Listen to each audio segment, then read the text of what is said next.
this, there's something you already know about money and marriage that no one ever told you how to use. Stay with me because in the next hour, that's going to change.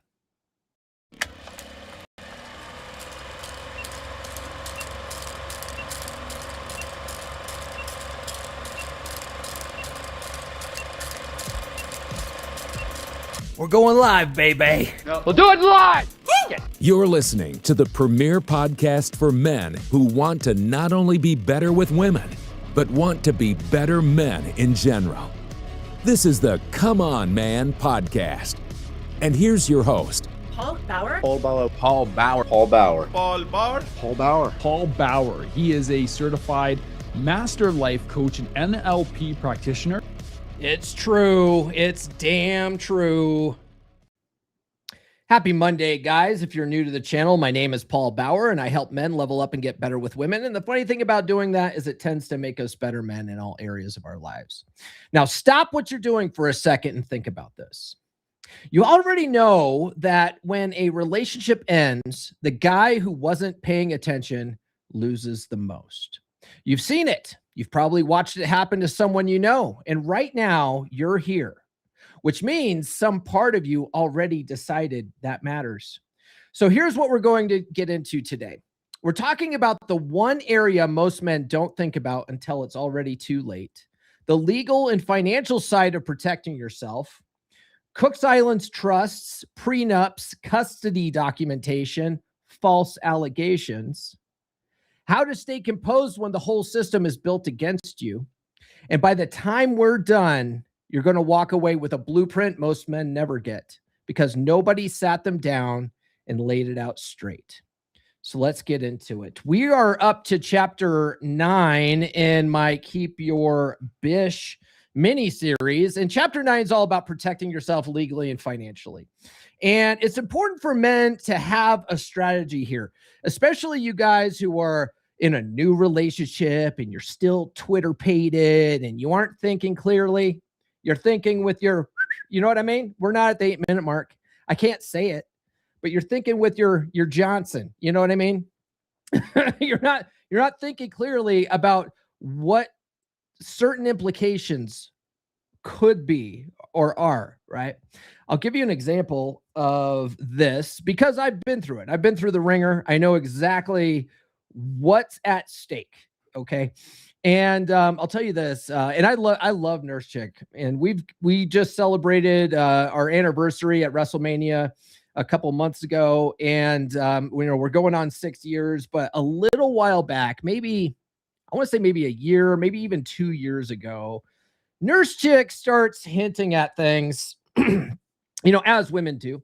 And, if you have followed my content for a while, you know that you need to let women come to these types of decisions on their own. They need to be the one that pushes for exclusivity, and they need to be the one that pushes for moving things to the next level. And one of the things that Nurse Chick was saying, we were driving home from Grand Junction. I can't remember what we were doing, where we were coming from. And she starts talking about the idea of because she doesn't want to get the government involved in our relationship either, but she starts hinting at the idea of starting to wear rings, right? Starting to wear rings. And I told her that my problem with that is that we live in Colorado, and Colorado is a community property state. It's also a common law marriage state. Actually, no, we're a fair and equitable state. That's what it is. We're a fair and equitable state, but we are a common law marriage state, which means that if we start living together, which we don't plan to do, right? But even if we start acting as if, and we have the rings on or whatever, she could, and I don't think she would do this, but we don't ever think women will do these things, right? We're in love with them, right? We don't ever think they're possible or capable of doing these things. And so, I mean, just to protect myself and pull my mind away from my Johnson a little bit, I have to be level-headed about this. And I told her, I don't think that's a good idea. Not in this state. We're not going to do that, because she could come back later, or I could even come back later. She's right now, she's making more money than me. she's a nurse, but she's going to be a nurse practitioner. She's working on that. I'm coaching and an author, and I'm a podcaster right now. She's actually making more money than me right now, right? So I could go after her if we start doing that, and we do that for at least, I think, 2 years in Colorado. I could go after her for like alimony if we ever break up. Isn't that crazy? That's craziness, right? So you have to keep a level head with this stuff and think about what if. Yeah, they probably won't, but what if they did? Okay. So that's kind of what we're talking about here, because keep your bish is for guys who are either in a new relationship and they don't want to mess it up, or it's for guys who were in a broken relationship and they were able to turn things around. They never want to get there again. So this chapter is largely for the guys that aren't married yet, right? That are thinking possibly marriage, because there's so many guys that are still marriage focused in 2026. So this chapter is really for those guys, because I've seen it, dude. I've seen guys just absolutely get decimated, and they never thought that the woman that they married, the woman that they fell in love with, the woman that gave them children could do that to them. But it's amazing what happens to women when they start getting vindictive and they start feeling really hurt themselves for whatever reason. And then more importantly, they start talking to an attorney, and the attorney starts telling them that all the cash and prizes they're entitled to. All of a sudden they start changing their tune quite a bit. It's pretty radical. And if you don't prepare for it, you are going to get steamrolled. Okay. So the first concept in chapter 9, and if you guys haven't been watching for the last several weeks, we've been going over each chapter. Next week's going to be the final chapter in this series, because we're only doing chapters 1 through 10. We're not doing the introduction and the conclusion chapters. So we're on chapter 9 now, and it's all about protecting yourself. So the first concept is that money is freedom for you. Okay. Money is freedom for you. And it's not a status symbol. It's freedom. Okay. And I want you to look at it that way, because there is an emphasis in the space. If you guys watch, Rich Cooper, it's all about, you got to make bank, and give yourself a lot of status with money so that chicks like you and stuff like that. The thing is that when you are thinking that way, that you need money for chicks and status, you're literally leading with the beta side of hypergamy. Okay. Maybe not necessarily the status part, but definitely the money part. If you're leading with your wallet and you're trying to show all these women that you have all this money, and you're trying to, like prove yourself to them with all your money, you're only going to attract gold diggers who will use you for your money. Okay. So money's for you. It's not to be flashy about. You want to get women invested in you first before they even discover that you have money. Okay. So most guys think about money in terms of what they could buy, but not what protects them from different things. Okay. The second you lose control of your finances, you lose control of your options. All right. Think about this. Okay. We just got a new guy in Wolfpack a couple of weeks ago. And this guy, he's deathly afraid of losing his job. It's really causing havoc on his mental state, with his family, especially with his wife. Like he's starting to drink and stuff like that. He's doing unhealthy things. We'll just leave it at that. I always keep these guys anonymous when I tell their stories, but a lot of you guys are going through this too. That's why I share these things. And the thing is, you can hear it in his voice. You can hear it in his voice that he needs this job. Because if he doesn't have this job, like what else is he going to do? He moved to a city that he's not familiar with. He doesn't really know anyone there. And there's no other options for what he does in that town, and if he loses this, he's going to develop a bad reputation in the business and industry that he's in himself. And it might be more difficult. So he's just got a lot of stress on him, right? The thing is that if you have a nest egg that you could fall back on, right? Like if you lost that job, you'll be okay. You'll be all right. You'll be okay until you could find another gig. Okay. And so that's really what I want you guys to start thinking about. We also got another guy in Wolfpack who maybe 2 months ago now was on one of the Wolfpack calls, and he was telling his story, and it wasn't even that bad of a situation. It was just that he and his girlfriend, he has an LTR and they've been living together for a long time. They finally decided to pull the trigger on buying a house together. So he needs this episode too. Because, okay, now you're not only are you guys living together, but now you guys have shared assets, right? So this is stuff that guys don't think about when they're thinking with their Johnson, and the women are in their ear and it's stuff like that. And they're like, oh, and I'll give you the sexy time. And you're like, yeah, I'll get the sexy time if I buy you a house. Right. Anyway, he was worried about even buying the house, not because he was worried that his girl was going to do anything, but just because he was worried that money's going to be tight. Money's going to be so tight. I don't know what I'm going to do. I'm basically living paycheck to paycheck now. And then, add on top of this expense of this new house. Like, what am I going to do? What am I going to do?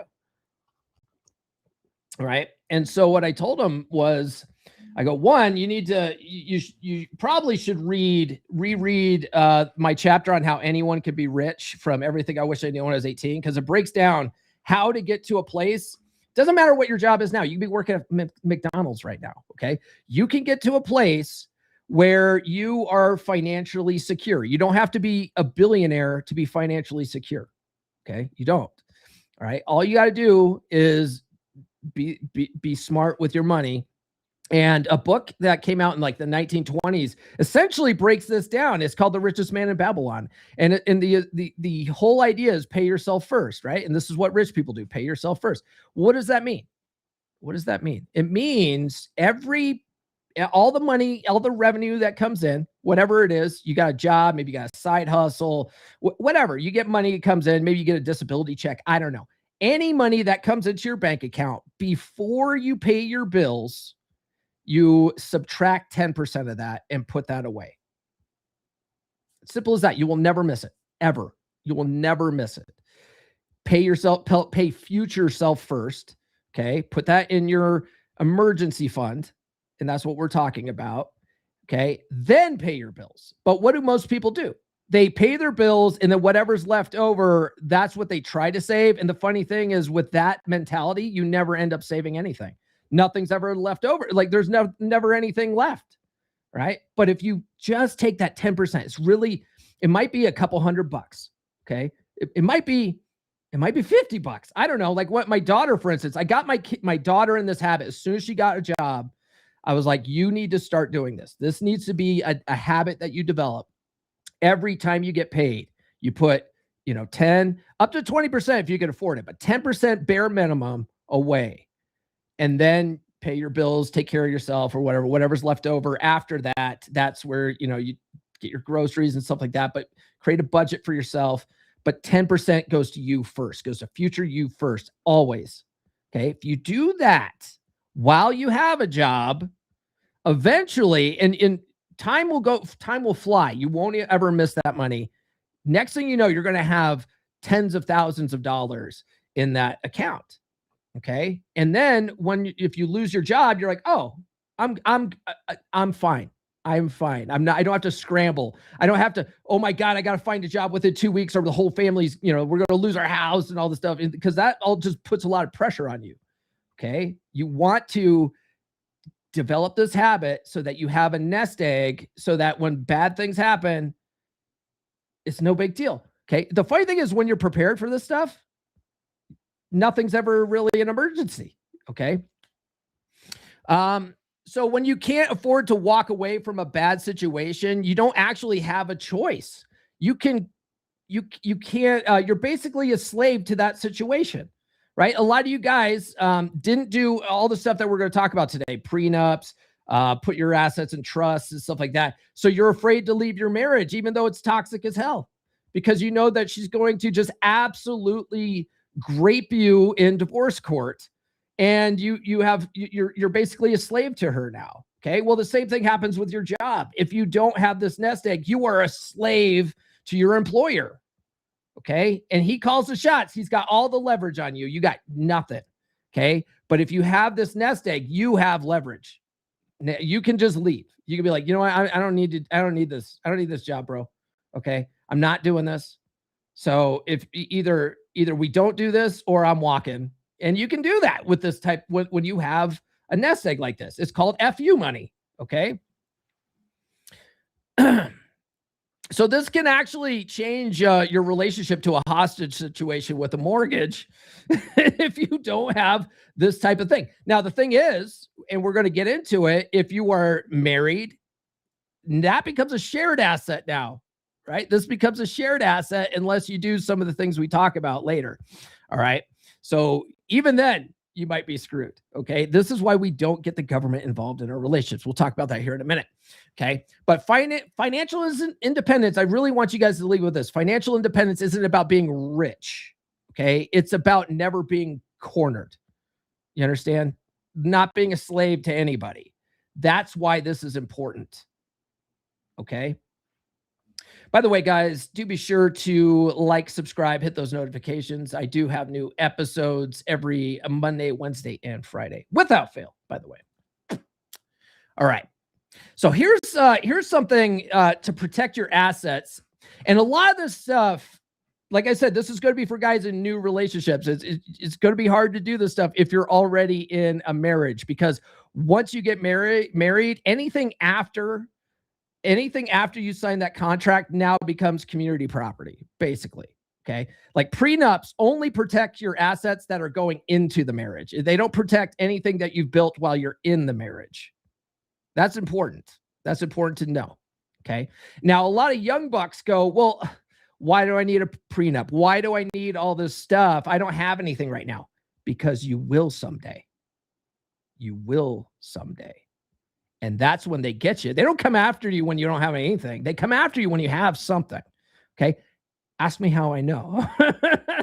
When I married my now ex-wife, I was a poor sailor. I think I was an E2 or an E3 in the Navy. I was one of those dumbass guys. I got married my second year in the Navy. And a big motivator, one of the crappiest things about the military is they incentivize you to get married, right? They give you extra money when you're married. They give you what they call BAH, bachelor's housing allowance, right? Bachelor's allowance for housing, BAH. And so that you could go live out in town. Well, when you're living on a ship, you're basically living in prison. And so having an apartment sounds pretty appealing. Yeah, I'll go ahead and sign my life away to the, I already signed my life away to Uncle Sam. Might as well sign my life away to this woman so that I could get a sweet apartment in town, not have to live with the boys on the ship, right? Well, so I was like, I was dirt poor. I remember when my now ex-wife, I flew her out to, she flew out to San Diego. I convinced her to come out and visit me in San Diego. And when she got there, I was broke, dead broke when she got there. So what did I do? I took her on a tour of the ship. Showed her what the ship looked like, and then took her down to the chow line so that she can have the experience of Navy chow. And this is an interesting experience. You'll like have some dinner on the ship, right? Dude, you guys got to be creative with this stuff. And so that's what I did. I was broke as a joke. Okay. I had nothing. So of course I'm not thinking, asset protection and stuff like that when I got married to her. It was like, this woman's never going to leave me. We're going to live happily ever after. Nothing's ever going to happen. And then when did she leave me? When I was making six figures as an IT director. Like, that's what happens, guys. Okay. So you need to protect yourself before you're making six figures as an IT director. Okay. So one of the ways that you can do this, and there's different ways of doing it. Okay. There's, if you ever read A Dominant Masculine Presence by R.P. Thor, he talks about having an irrevocable trust. Okay, which is it's a legal entity where you put all your assets in this legal entity that you create, and like your job, like your paycheck and stuff like that. You create a bank account for this legal entity, and when you get paid, you give your employer the routing number for that bank account. So your employer is paying the trust, and then you get a debit card or a credit card issued by the trust. And that's what you pay all your bills with. Okay. So the trust actually has all the money and owns all the assets. If you can put that in place, getting something like that isn't that expensive. It might cost you a couple $100, maybe a couple grand. It's a one-time fee to work it out with a lawyer. They create this entity called a trust, and you can put all your assets and stuff in that. And then if you want to get married, cool, get a prenup. right? That says that, you're going to split assets equally and whatever you're going to do. But the thing is that trust is outside of the marriage. It's outside of the legal contract. So if she comes after you for money, you don't technically have any. The trust has all the money. Okay. So in theory, the family court system can't go after that. Now, the thing is, if it's depending on how the trust language is worded and depending on how the prenup is worded and stuff like that, the judges can finagle a way to make you give up some of those assets. It's possible that they might compel you and compel the legal entity that is the trust to pay out like alimony or something, for instance. Okay. They could in theory do that. You got to understand that in the family court system exists outside of the Constitution. If you're in the United States, the family court system has a lot of power and it exists outside the Constitution, which means they don't follow the Constitution. Everything's left up to the judges and what they want. So they wield tremendous amounts of power. Okay. So even that might not be bulletproof, but it's as close as bulletproof as most people can get. Okay. Prenup with irrevocable trust. Now, if you have assets in excess of $1 million, an even better thing is what's called an offshore trust. Okay, this is what millionaires and billionaires create. Okay, you can do this in the Cook's Islands. That's one. I had an attorney on my show probably 4 years ago. Blake something. I can't remember this guy. And that's what he does. He's in Miami. He works with millionaires and billionaires and creates Cook's Islands Trust for them. I think he probably works with drug dealers. He's in Miami. He creates offshore trusts. Now, what's cool about offshore trusts, and most of the guys tuning into this won't be able to afford that, but it's fascinating. Okay. The way these worked is that in the Cook's Islands, and you can do these in like Switzerland and stuff like that too, but the Cook's Islands is probably more affordable for most people. The Cook's Islands is outside of U.S. jurisdiction. They're their own country, right? And they specifically have it in their laws that they are not to comply with U.S. law. So if you have a case where a judge says, okay, I'm going to compel your trust to pay your wife alimony, what your attorney will do to comply with that court order is he will draft up a letter sending it to the people that manage the trust in the Cook's Islands, and they'll say the court is ordering you guys to pay this money. They will disregard it because they don't have to follow U.S. law, but your attorney complied, so you did your part, and your wife still don't get shit. Okay, so if you can afford it, if you have assets in excess of $1 million, you might look into Cook's Islands trusts. Okay. Most of us can't afford that stuff. So the next best thing, if you want to, if you decide you have to get married, would be to look into getting an irrevocable trust of some sort. Okay. Now, a lot of guys watching this are already thinking about someone they know who has lost everything and didn't have to. If that's hitting close to home, drop in the chat or down below if you're watching the replay. Tell me what happened with that guy. Let me know. All right. Now, here's the biggest thing that a lot of guys, a lot of pie in the sky guys just don't understand. Marriage is a government contract. Okay. The way modern marriage is laid out now, going down to even if you just go down to the courthouse, getting a marriage license is a contract. It's not just some ceremony where you're professing your love with each other. It's a legal contract. Okay. The moment you sign a marriage license, you've brought the state into your relationship. You've brought in Uncle Sam. You're now having a threesome with Uncle Sam. Okay. If it falls apart, now Uncle Sam gets to decide how things end. You two don't get to work things out necessarily. Uncle Sam decides. Okay. Now, Uncle Sam's going to try to get you guys to figure it out on your own first and suggest doing mediation, stuff like that. But if you guys are just butting heads and fighting all the time and arguing about stuff and trying to one-up each other and all that stuff, we're going to get into that here in a minute. and you guys go into mediation, you can't come to a consensus, then it goes before a judge and the judge decides how things get split. And you make your case to the judge, and then he decides how things get split up. Okay, you don't get to decide anymore. You are literally giving your power away to Uncle Sam when you get the government involved. Okay, and you got to understand too that women initiate a majority of divorces, and the family court system is built around that. Okay, you are walking into a structural disadvantage immediately out the gate. Now, the way you guys got to understand too, the way that laws are written, they're not necessarily written. They were originally written from the standpoint of, women can't work, women can't take care of themselves. You have to be, women get involved in a marriage so that they can have a man take care of them. And once that falls through, they have no other way of taking care of themselves. So yeah, men have to pay, right? That's how it was originally designed. Well, now that women are also working, okay, the way the laws are actually worded aren't really gender specific. It's based on, in a lot of places, and you can consult an attorney. This isn't legal advice, okay?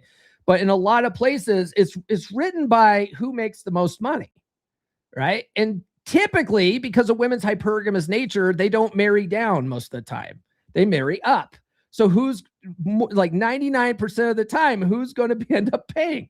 The guy, right? He's going to typically make more money. Women don't typically like to settle for guys below them. You will almost never see a highfalutin 6-figure female attorney marrying a barista. Okay. You won't ever see that because women, their hypergamous nature wants to date up. They want to marry up. Okay. So they want a guy that makes more money than them. So more times than not, you're going to be the one to pay. And obviously there's exceptions to the rule. Nurse Chick, she had to pay her ex-husband alimony, which one of the things I love about Nurse Chick, like she knows the pain of it. She knows the consequences of it. So she's not pushing for marriage all the damn time. It's one of the things I love about her, right? She knows the pain. She can feel the pain. She doesn't have that women's solipsistic brain, which is like, oh no, of course men owe us shit, right? Men owe us everything. Until they have to pay, then it's like, oh, this is unfair. You guys are right. Wait, you guys are onto something, right? Like, now I do want you guys to say, it doesn't mean like, this doesn't mean if marriage is of value to you, like for whatever reason, maybe you have a religious paradigm, marriage is important for you, like signing that contract means something to you. Okay. Like if that's a value for you, all right, fine. Okay. Just understand what you're getting into. Okay. Stop treating it like some kind of romantic gesture and treat it like the legal contract it is. Okay. I beg of you to look at it from that standpoint and know what you're getting into. It might last forever. It might. Okay. 50% of marriages stay together. Now, of those 50% of marriages, only half report being happy. Okay. But half of them do stay together. Now, if you want things to stay happy, get the book. It'll show you how to most likely do that. Okay. But there's never a guarantee. And that's why I put the chapter in Keep Your Bitch. I put that chapter in there because I want a part of Red Pill is basically trying to bring you guys to the reality of relationships. It might last forever, but then again, statistically, it very well might not. And you should protect yourself. Okay. Here's the thing about everything we just covered. Protecting yourself legally and financially, that's outer game. And you need it. But there's an inner game running underneath all of that most men never figured out. And that's what Keep Your Bitch is built around, okay? Because the guy who keeps his finances protected but loses her attraction anyway, he still loses. He just loses slower. Keep Your Bitch is the book that walks you through everything I've been breaking down in this series. If you've been watching these episodes and taking notes, the book puts it all in one place. It's on Amazon now. Go grab it. But here's where it gets interesting. Because once you've got the relationship protected and attraction locked in, there's still one area where most men are completely flying blind, and that's in the bedroom. That's exactly why I wrote Dick Her Down Right. Okay. You already know a disconnected bedroom kills a relationship faster than any court order ever could. And if you're watching this channel, that's not the guy you want to be. Dick Her Down Right is available now in paperback, hardcover, and Kindle on Amazon. Audible should be dropping this Friday. Everything in that book is laid out straight. No bullshit, no vague advice, just exactly what works and why. Both books are on Amazon. Links are in the description. Go get them. Have you ever had sex and honestly wondered, did she actually enjoy that? Or was she just going along with it? Because chances are she's had better and she remembers it. What if I told you there's a way to make sure you're the one she can't stop thinking about? Most guys think good sex is about stamina or size. It's not. The men women are genuinely obsessed with aren't the biggest or the longest lasting. They're the ones who know exactly what they're doing. They're not fumbling around hoping something works. They walk in with a plan. They read her body. They control the whole experience from the first move to the last. And when it's over, she's not thinking about sleep. That's not some rare natural talent. That's a skill set, and it can be learned. Dick Her Down Right is the no-nonsense manual that breaks down exactly how women's bodies and minds work during sex, how to take charge of the experience like you actually know what you're doing, and how to become the man she's telling her friends about. Not the guy she had an okay time with, the guy she keeps coming back to, the guy she'd do almost anything to keep happy because what he does to her is in a category by itself. Every technique, every approach, every psychological principle is laid out straight. No theory, no filler, just the real information that makes the difference between average and unforgettable. Dick Her Down Right drops on Amazon and Audible this June. Any man who wants to be better in bed and have any woman he's with completely hooked on him needs this book. Get it in June. Get it now, goddamn! And you know what? I just realized this is the second time I did that, where I didn't upload the revised version of that says it's out now. It's out now. So let me do that real quick before I fucking forget again. And we don't have to watch it again. I just want to make sure I have this up here. Hold on. Dick Her Down Right. Finished. Book is live. Okay, we'll upload that. Let me take a look at the chat while that's uploading. Mike Steele in the house. He says, Money Monday. Go get it. Goddamn right. That's why we're talking about money at the beginning of this, right? And we're talking about protecting your money today. Happy Monday, gents. Star Fitness in the house. Good to see you, brother. Woody Riley from Facebook says, what's up, brother? What's up with you, man? Good to see you. Nurse Chick's in the house. She gets, good morning, gentlemen. She gets this. You guys know. I'm so naughty. She's a bad girl. I'm going to come. Oh, I will. That pussy must be ridiculous. Guys, it's absolutely ridiculous. Okay. Absolutely ridiculous. Woody Riley says, I sure didn't think mine would do what she did. It's my fault, though. The pack has helped me overcome my addiction to crazy pussy, though. That shit will ruin your life. Well, here's the thing. That crazy pussy. You know what I'm talking about? You know what I'm talking about. That crazy pussy. Just don't marry it. Okay? Don't get it pregnant. Don't get a crazy pussy pregnant. And don't marry that shit. Okay? And you're fine. Wrap that rascal or get a vasectomy. Phil says, hoorah. And then Woody says, I thought I hit the jackpot when in reality I was hoodwinked by someone I thought was a good Christian woman. Jamie, what's going on, brother? He says, good morning, brothers. Brother John's in the house. He says, good morning, y'all. Jamie also says, I saw link and wanted to say that I read Keep Your Bitch just 2 weeks ago on your recommendation. Really solid book. I've always been solid with wife of almost 25 years, but definitely this is a near perfect blueprint of keeping it optimized. Oh, dude, stop what you're doing right now. Copy that and paste that shit in an Amazon review. Just do it right now before you forget, okay? Because I need more reviews for that book. Woody says, the situation is flipped with mine. I built up our business. She thinks she's entitled to all of it. But as Eddie Murphy once said, I want half, Eddie. What have you done for me lately, Eddie? Oh, shit. $20,000 super chat. Mike Steele says, ignorant, small-minded people think we want to be rich because they think we want luxury cars and mansions. Nope. We want freedom and the ability to pivot. If you have stacks in the bank. You can't be controlled by people. Absolutely. I had this conversation. I think it was on the first podcast I ever did with Aaron Clary. Hold on, let me give you this one here real quick. I was just gonna say it. This guy fucks. Am I right? He definitely fucks. I think it was the first time I ever talked with Aaron Clary. Before we actually became friends, I had him on the podcast. It was early on in the podcast, and we were talking about this. And Clary, if you guys don't know, he's like the world's best economist. Just one of the smartest fucking guys when it comes to money ever. And he's written like, I don't know, 25 books or some shit or whatever. He's a great dude. And Clary was saying how when he was working in finance and working with banking, he worked with a lot of, quote, millionaires and billionaires, but he said he could count on one hand ones that actually had at least $1 million in liquid assets.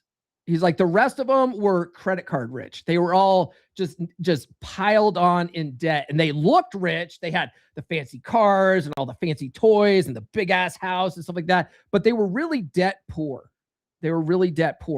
Truly being able to be financially free means that you don't have to have millions of dollars either, right? You just have to have enough to where people can't control you anymore. And really, that's like a 6 months worth of what you make now, right?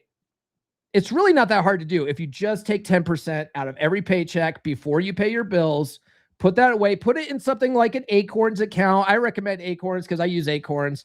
They're not a sponsor or anything, but I like Acorns because the thing is, when you put it in an account like Acorns, is you are putting your money in the stock market, and you're actually you're growing your money faster than inflation. And that's the key, because if you just put your money in a savings account, you're actually losing money over time, because the amount of interest that your savings account is paying you is less than what the inflation amount is. So you're technically losing money over time. The dollars that you put in there can't buy the same amount of things in 10 years from now that they could now, right? So you're technically losing money. So if you want to put it in a vehicle that's relatively safe, like the S&P 500, for instance, that's always gone up. They have, dips and stuff like that, like everything else, but it always trends upwards. It's been doing that since the Great Depression. Okay. If you look at the great stock market crash of 2000, it's gone way up since then. Okay. So it always goes up.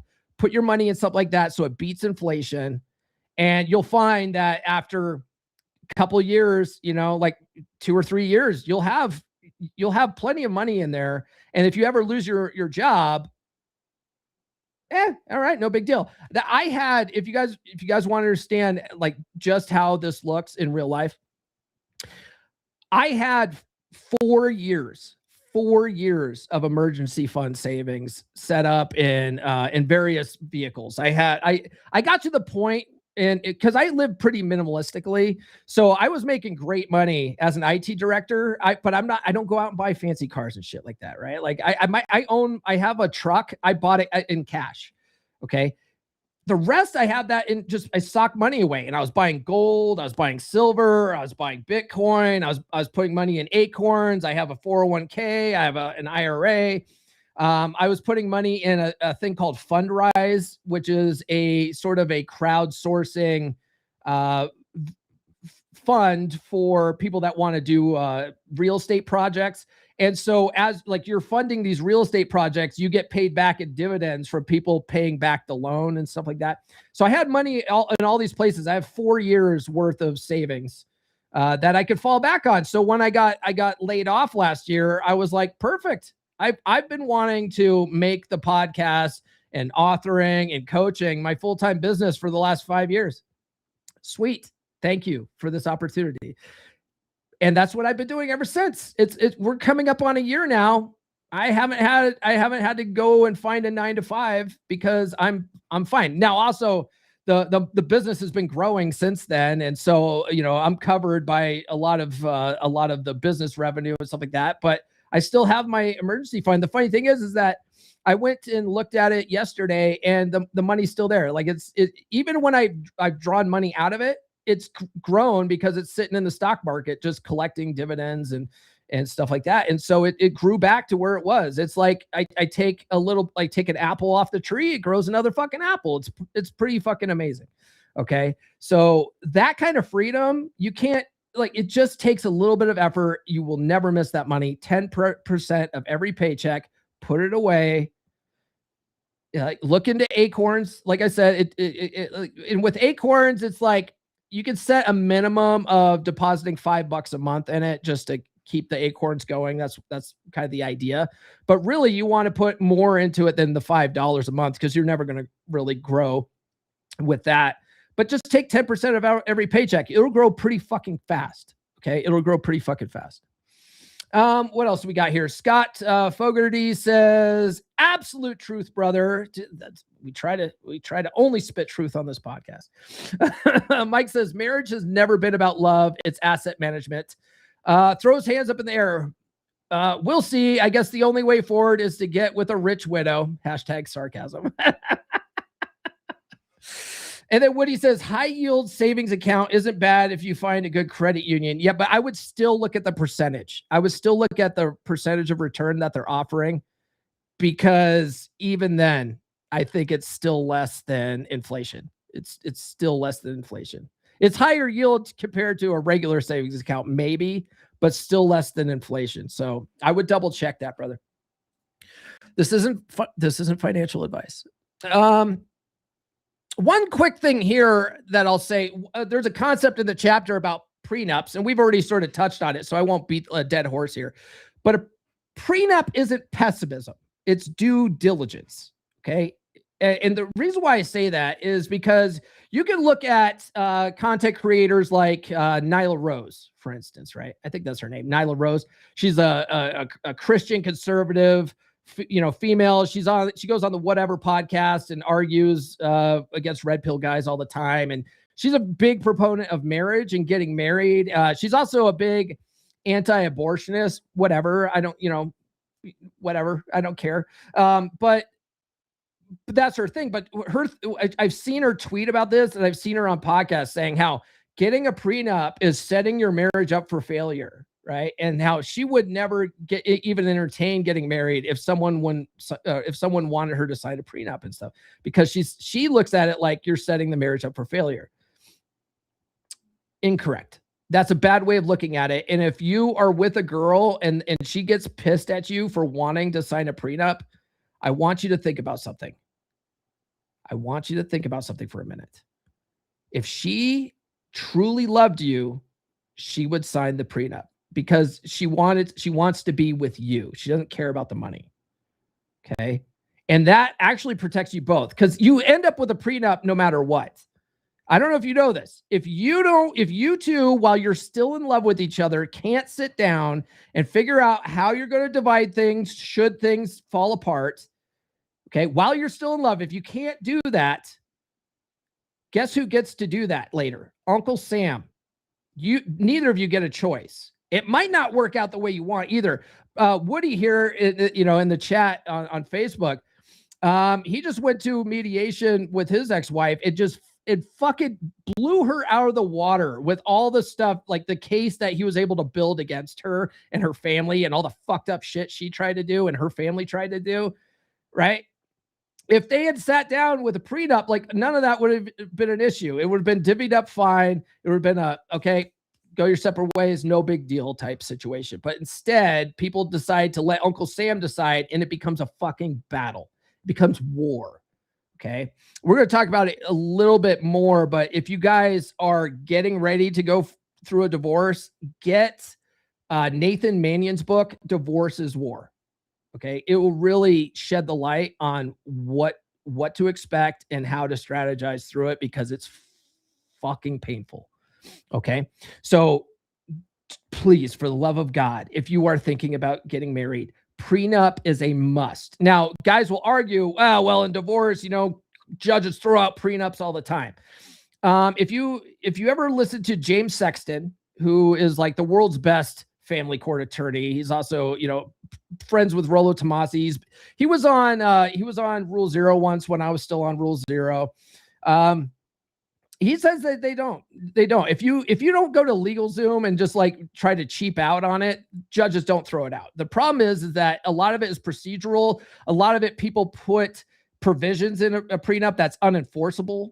Okay. So usually what happens is the whole prenup doesn't get thrown out, but line items get thrown out. I had one of my 3% brothers was a family court attorney. He got so sick of it though. He says it's such a disgusting business. He went into contract law. He got out of that, but when he was still doing family court, he was still a family attorney. He came on the podcast a couple of times and talked about that. And that's what he said. He goes, they don't throw out the whole prenup. They throw out line items within the prenup. Okay. But still, even if that's true, even if they did throw out all of it by itself, the prenup is a good shit test for your future wife to see where her head's at. Because if she refuses to sign a prenup, she's not in it for love. She's in it for money. Okay. And I want you to, that red flag should stop you in your fucking tracks. If she refuses to sign a prenup, don't marry her. She's not it, bro. Okay. Now, if she happily signs it, she's in it for you. Oh, cool. That's it. Now you have at least some peace of mind going into it. Okay. By the way, guys, the guys who get the most out of these podcast episodes, they have skin in the game. Okay. Super chats are how you put skin in the game when you're watching these free live streams. Okay. So do consider sending a super chat. Staying composed in court is a strategy. It's not maturity. Okay. I want you to think about this for a second. And Woody in the Facebook can probably attest to this sort of thing. Okay. Judges see custody and divorce cases all day long. They make fast judgments based on who looks stable and who looks reactive. Okay. If you're the calmer person, you have the advantage. Okay. If you look like you're the one who's trying to be amicable, if you look like you're the one that wants to negotiate and stuff like that, and this other, and she's the one that looks like, accusing you of all this crap, and she's throwing all this stuff and throwing tantrums in court and whatever, she looks completely unstable, the judge looks more favorably at you. This is where frame comes in. Because a lot of you guys are fucking emotional yourselves and you're being controlled by your emotions through this. You fucking hate your wife. You fucking stick it to her and fuck that bitch, right?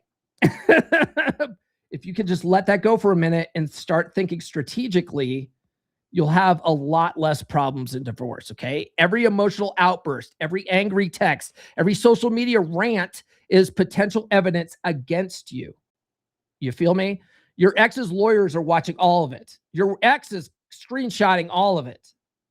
Okay. It will be used against you. Woody is on the opposite side of this. His wife and her, or his ex-wife and her family have done all sorts of despicable shit. He's documented every single bit of it and used it in court. And he looks like the sane person. You understand? That's the key. You have to look like the sane person in this situation. The man who lets his attorney do the talking while he keeps his routine intact looks like the responsible parent. That's the game. Okay. Let your attorney do the mudslinging. You don't do it. That's not your job. Okay. I'm telling you guys, a lot of you guys get up in your feelings about all this stuff. I have a friend who I worked with him at my first IT job. I gave him a job at the company I work for. And so he and I worked together for like the last 6 years or so, 6 or 7 years together. And during that time, he was going through a divorce, and that divorce situation drug out for at least a decade because she was always trying to stick it to him, and he was trying to get even with her and stick it back to her. They kept going back to court. That costs fucking money. Every time you talk to your attorney, he's charging you by the minute. Sometimes like they increment it at 15-minute intervals, but they're charging you $300 an hour. Okay. So divide that by 4. So every fucking email you send your goddamn attorney to try to stick it to that bitch, you're paying tons of money that you don't need to pay. So let go of your fucking ego, let go of your emotions, be strategic. like I said, grab Nathan Mannion's book, Divorce is War. Okay. He'll walk you through all that kind of stuff. All right. But you want to be the sane fucking person. All right. Now, let me ask you something. How many guys in your life are having these conversations with you? Be honest. How many guys in your life are having these types of conversations with you? Not surface level stuff, actual straight talk about protecting yourself, keeping attraction alive, and building something worth protecting in the first place. If the answer is nobody, that's the problem Wolfpack solves. It's $10 a month. The conversations happening in that group right now are worth more than that before lunch. Okay, the link's in the description for that. Bear Club? Not anymore.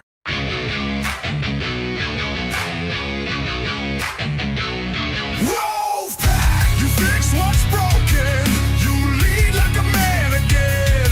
Too sweet. No pity, no therapy. Just fire, just flame. Cold bed, broken home, midlife drift, feeling alone. You don't need hacks, blogs, lies. You need men with fire in their eyes. We rebuild from the ground up. No excuses, no soft stuff. Telegram lit 24/7. Brothers locked in steel, not heaven. Step inside the pack. We don't fall, we attack. Truth, fire, presence, we bring it back. Masculine pride, no time to slack. Step inside the pack. Drop your past, claim your track. No therapy talk, no playing small. We sharpen blades, we take it all.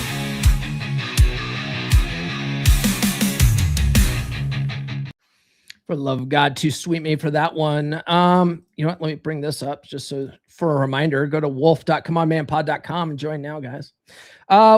Woody also says, also don't forget the materials I put for free in the pack regarding documentation and mediation. Yes. Yeah. By the way, guys, Woody did put together a whole package to get your documentation in order. Like I said, he used all this documentation to just absolutely fucking make his wife look like a dipshit in mediation. It's all available if you go into the Wolfpack right now. And then if you're going through a divorce, get into the divorce strategy group. And Woody made that available in there as well. If you are in the Wolfpack right now and you're not planning on getting divorced, don't go in that fucking group. It gets dark in there quick. If you're trying to save your marriage, don't go in there. It'll fuck with your head. Yes, get in the divorce strategy group. It's like Allstate. You're in good hands. It's different for me now that all the custody stuff is settled. So now I'm exposing and going for criminal charges because they did almost destroy my reputation in my small county. Yeah, I can see you going after that. Brother John says the proper response to a prenup is setting us up to fail is refusing a prenup is setting up for a payday for you if we fail. Why are you setting me up? What are you trying to steal my money? Now, here's something I added to the book.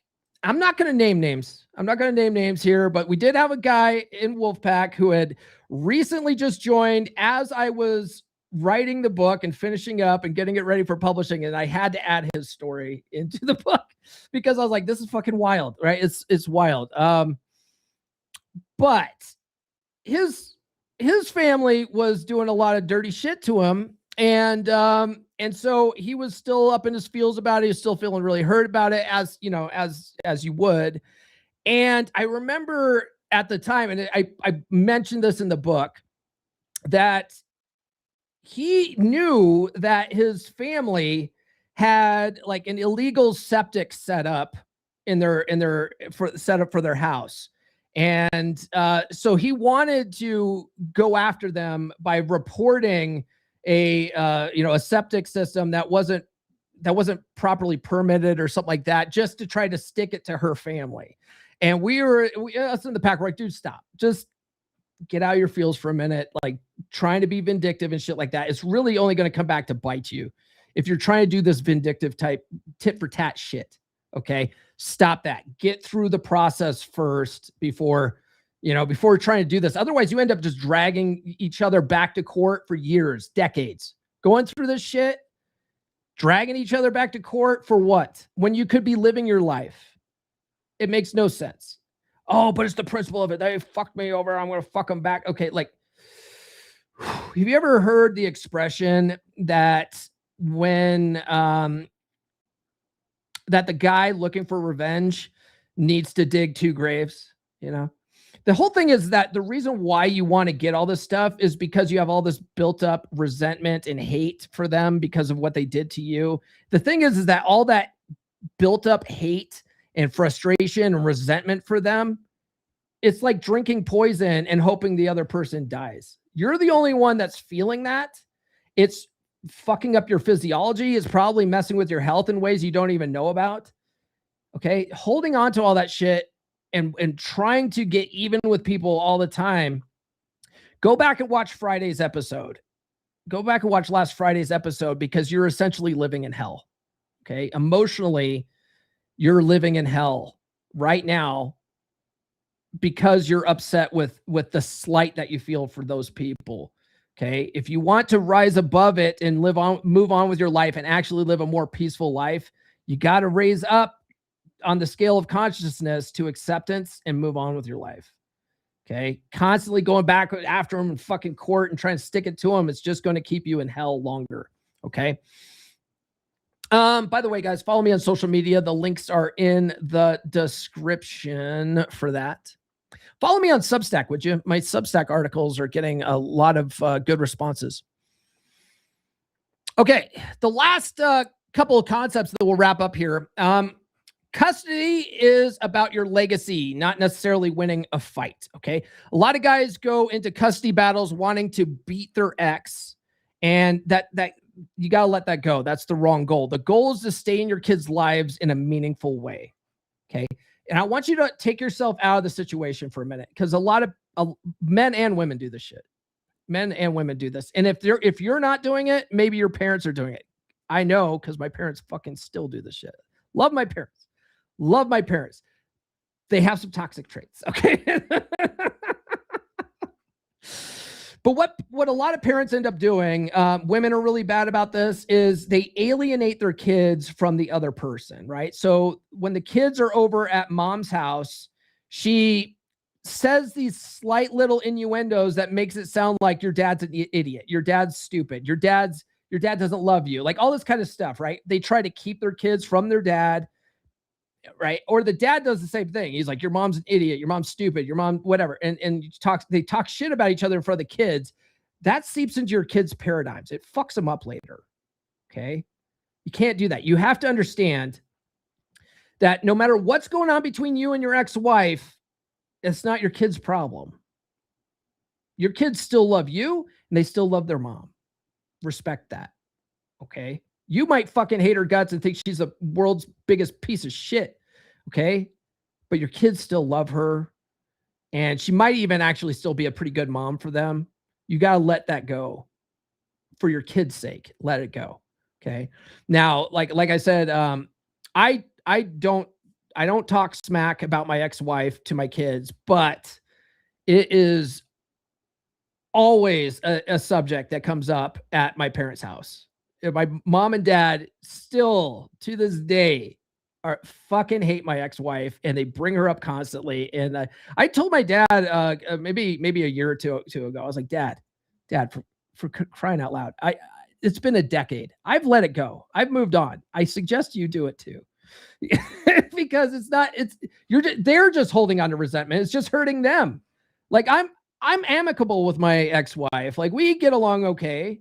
You know, I don't really like her that much, but you know, I don't hang out with her that much. So it's not a big deal. But if we're in the same area, like maybe my son's got a track meet or something like that, we get along. We're not at each other's throats all the time. We can stand next to each other in the stands and just not talk, just be there for him. Okay. I suggest getting to that place. Okay. That being said, document everything. School events, medical appointments, texts, report cards. If you're involved and she claims that you're not, that paper trail is going to tell a different story. Okay. One big thing that lawyers try to get dads on, especially, is what are your kids' teachers' names, right? What are your kids' teachers' names? All right. I'll tell you what, I don't give a fuck what my kids' teachers' names are. I care what the subjects are and how their grades are. And if I go onto the Power School website and look at my kids' grades, if the grades are good, that's fine. If the grades are bad, I talk to my son about it, right? If he just can't pull his way out of it, I might go on the Power School website to get the teacher's contact information, and I'll email the teacher, say, hey, what can we do about this? Right? But I don't fucking memorize their goddamn names. The thing is that most people don't. Most people don't memorize names, but in court, perception is reality. So if you're going to go into divorce, memorize your kids' teachers' names, because this is one of the tools that their attorneys are going to use against you to show that you're not involved in their lives, that you don't memorize everyone's names. Okay. Even if you're bad at memorizing names, they'll try to use that to paint a picture that you're not a good father. Okay. Courts run on documentation, not your passion, not like, what you like, not he said, she said bullshit. Okay. It doesn't work that way. It runs on documentation. The guy with receipts and records will always look more credible than the guy who shows up with feelings and a grudge. Okay. Parental alienation is a real tactic. We already talked about that. False allegations are common in high conflict divorces.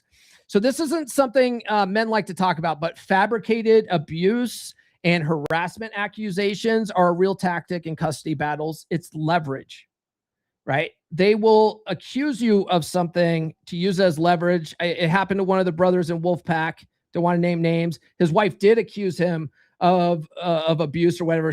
They couldn't prove it, right? They couldn't prove it. And so he was really mad. He was really mad and wanted to stick it to her because she was accusing him of this stuff. And we had to talk him off the ledge and be like, bro, okay. They're trying to get leverage on you. Let them prove it. Okay. If they're making the accusation, they have to prove it. If they can't prove it, it's just an allegation. It's meaningless. Okay. So don't let their accusations drive you in a direction of actually giving them more leverage against you. You understand? You have to let your lawyer handle that kind of bullshit and fucking pull back from it. I don't like them fucking this is my reputation, goddammit. Let your lawyer handle that shit. Pull back because you're in your feels. You can't think clearly when you're in your feels. Okay. And it works really well. Right. Like I said, my friend that I worked with for years, he kept getting dragged back into court. He got fucking arrested one time because he got up in his feels and decided to go to her house and try to confront her about her false allegations. Guess what she did? She called the fucking cops on him and said he's harassing her and she fears for her life. And so guess what happened? He spent the night in jail. And now guess what happens? Now she actually has documentation. You see me? Do you understand where I'm coming from, guys? You need to get your fucking emotions in check. This is frame. Okay. This is why Frame Fridays are the most important episodes. If you can't do that, go back and watch Friday's episode. This is everything. Okay. This captures everything in there. Oh, that whole episode was about not letting external things control your emotions. Okay. Protect yourself through habits. Avoid being alone with her during tense moments. Walk away from arguments. When you have to communicate, do it in writing, email and text messages as much as possible. Don't do a lot of verbal bullshit. Don't get into a lot of, talking. Once the divorce papers are filed, don't get into long drawn out conversations with her. Let your lawyer do most of that kind of shit. Okay. Unless it's logistics about trading kids or something like that. Otherwise, don't talk to her. Okay. Because everything that is documented in the text message or email can be used against you and vice versa. You hear me? Okay. Don't go on social media to try to clear your name when accusations hit. Okay. That's what she wants. That's what her attorneys want. Stay quiet, gather your own evidence, let your lawyer handle that shit. Okay. You'll realize, you guys got to understand, once you get past all this stuff, you get out of your feels, it's 10 years behind you. You'll realize that when you're ranting on social media about this stuff, no one fucking cares. Nobody fucking cares except for her and her attorneys, and they will use that shit against you. So let it go. You're not clearing your name, bro. Okay. The real insurance with all of this, and this is really sums up wraps up the chapter, is the real insurance is competence. Okay. Not a contract. not a government contract. Okay. Documents help, but the man who can lose everything and rebuild from scratch is the one who never has to live in fear of losing it. Like I mentioned before, when I lost my IT job and I went into retirement, forced retirement, I didn't panic because I was prepared. Okay. I had, like I said, I had 4 years of emergency fund lined up. Okay. Build yourself into someone who can recover from anything. And that's the kind of foundation no judge, no ex-wife, no court ruling can take from you. Okay. And more importantly, I really want to leave you guys with this. It is possible to have healthy, long-term relationships without getting Uncle Sam involved. Okay. Absolutely possible. Nurse Chick and I are going on 6 years. Phenomenal relationship. If she left tomorrow, neither of us are at any kind of financial risk or obligation to each other. We can end things cleanly. Okay. It's really hard to do that when you bring Uncle Sam into your relationship. Okay. So I really want you guys to rethink that in 2026. Okay. Marriage is a bad deal for men. Avoid it at all costs. You can have kids. A lot of guys are like, well, I gotta get married because I want to have kids. You can have kids. You can have kids and they can be protected in the same way. You can set up trusts for your kids. You can put your kids on your insurance and stuff like that. Okay. Legally, you're going to be obligated to your kids anyway. Right. So you can have these types of long-term relationships, still have kids without getting Uncle Sam involved. All right. I would recommend that if you're going to do that in a state where they don't recognize common law marriage and they don't recommend community, or they don't have a community property. When I wrote Everything I Wish I Knew when I was 18, there was only 2 states at that time where that was a thing, where it wasn't a community property state, and it wasn't, they didn't recognize common law marriage, and also custody of kids was default 50-50. There was only 2 at that time. I think there's more now. At that time, it was Florida and Kentucky were the only ones that had default 50-50. Now, there are a bunch of states. A lot of states have presumed 50-50, but even then, judges have a lot of say, right? But when it's default and they have to prove that you're not a good enough parent to have them, or that your job prohibits you from having them, like if you're in the military or you work in oil rigs, like the judge isn't going to award you 50-50 because you're not there half the time, right? But if you live in a state where default's 50-50, you have a better chance of being in your kids' lives. You know, if you don't get the government involved in your relationship, you won't have to pay alimony and all this kind of shit. Okay. I recommend don't getting the government involved, but some of you guys are not going to listen to this. So read that whole chapter and really prepare for that. Okay. Let's take a look at the chat and then we'll wrap up here. What he says, Paul, you can tell them about my ex and her family teaching my kids to torture me by putting icy hot in my medicated cream. Also, women always view the kids as possessions and extensions of themselves, saying my kids instead of our kids. I didn't know that she tried to get your kids to put icy hot in your cream. That's funny. I mean, it's not funny, but you feel me. Dar Fitness says documentation is key. My daughter's mom tried to make me out to be the typical black father, non-existent, but I had receipts. She pays me child support and complains about it. A whopping $126, and she acts like she is funding my life, and it is so unfair. What is common law marriage? Erkin, watching from Rumble. What is common law? In a lot of states in the United States, common law basically is if you live together like your husband and wife, the state views you as husband and wife. You're now officially in the state's eyes as married. Now, if you guys break up and you don't have a vindictive, girlfriend or, common law wife or whatever, you guys could theoretically separate things and agree to things and move on without getting the government involved. But once she realizes that even though you guys didn't go and get a marriage contract, that you're living in common law and it's a common law state, and she talks to an attorney and she's entitled to cash and prizes, she's entitled to it because by law you're married now. Okay. So common law means you don't go out and get a marriage license. You just start living like your husband and wife. The state just starts recognizing you as husband and wife at that point. That's really what that is. And then what he also says, the other thing is I won full custody of my son back before 50-50 was standard in my state. They never could say I was a bad father. Good. That's great, man. That's great. That's great for you. All right, guys, that's all I got for this episode. Tune into the podcast on Wednesday. We're going to talk about how to out alpha a previous alpha. A lot of guys who gravitate to the red pill are deathly afraid of a woman's past. They're deathly afraid of her body count because deep down, they don't think they can compete. And she will never truly love them. At least that's what they believe. That's a skill issue, brother. We'll break it all down on Wednesday. Do be sure to like, subscribe, hit those notifications because I do have new episodes every Monday, Wednesday, and Friday. Other than that, we'll see you next time. This has been the Come On Man podcast. Now, go out and get it.